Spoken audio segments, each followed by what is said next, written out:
science experiment. She's playing with her food. Let's see it. She made her strawberries musical. See? It makes a bad noise.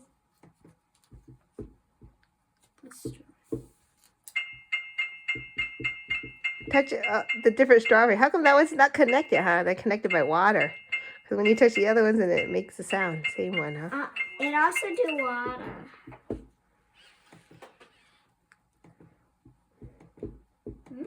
Maybe you have to touch the ground, Charlene. Oh. It's playing without this one.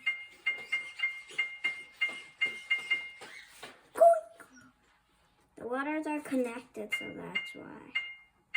Oh, yeah. There's a puddle in there. That's why, Charlene. It can also do it with a puddle.